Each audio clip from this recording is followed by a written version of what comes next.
Hi there. My name's Blaine. Most of the people in my life just call me Dad. I'm a firefighter, welder, business owner, a teacher, published author, and most importantly right now, a home bar enthusiast.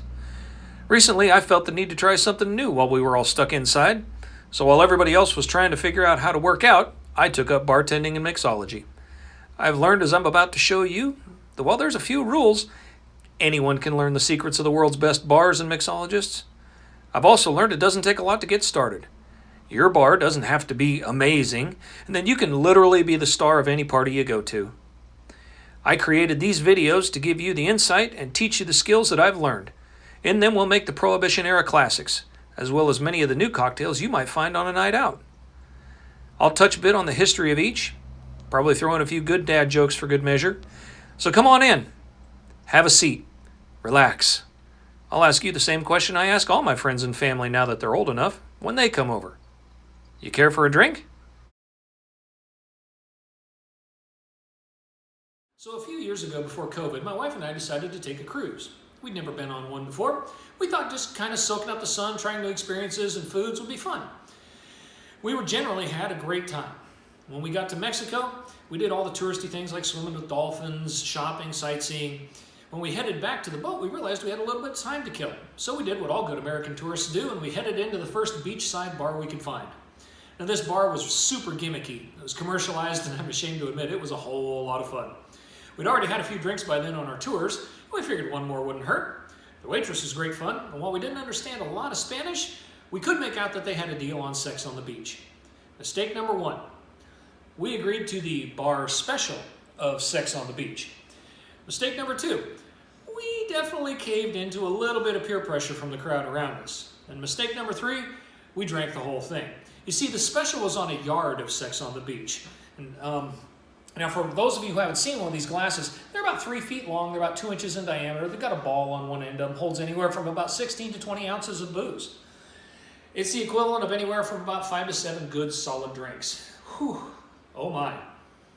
But one sip, the amazing taste was enough to convince us that we simply must finish them. The waitress was working hard to get a good tip as well. She kind of became Miss Handsy with us and had us drink on cue. I thought we were going to have to do body shots before the night was over, and I was a little worried about that. But the crowd was into it, we were into it, and before you know it, we were sloshed. Our drinks were empty, pictures were taken and purchased, and it was, all in all, a great memory.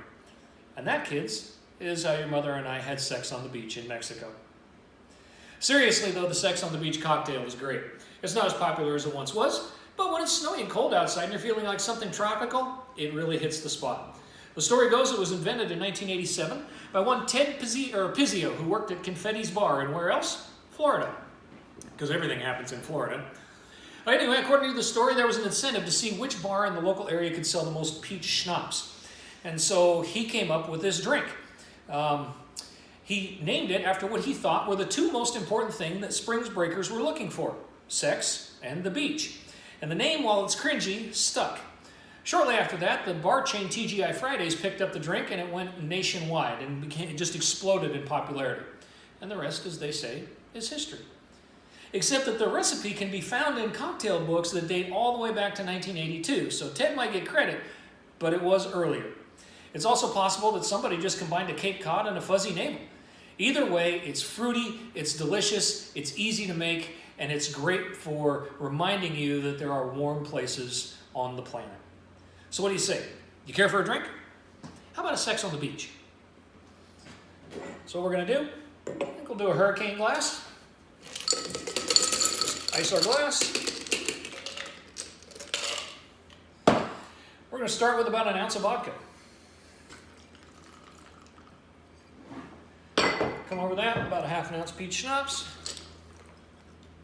And then we're going to fill that about 2/3 with orange juice.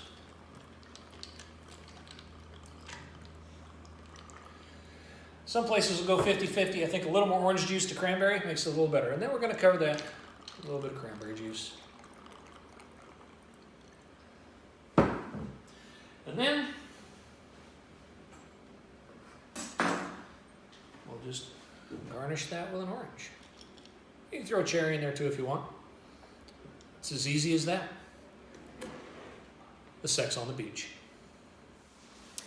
Well, that's last call. Thanks for stopping by. If you like this video, go ahead and give it a like down below. Feel free to leave a comment as well. You never know, I might feature your drink next. While you're at it, why don't you go ahead and subscribe? That way you'll know when I've got new content out. You know, each of these videos takes me between 2 and 4 hours to shoot and edit. Couple that with the cost of the booze and the ingredients, it's a good size investment for me. I'd really appreciate it if you're so inclined, and if you would help me cover the cost of my time and ingredients, you can do so by heading over to my Patreon page at patreon.com/drinkswithdad. There you'll find additional footage, contents, a monthly newsletter. There's a lot more than that. You'll also be able to help support me keep creating these videos. I'll see you next time.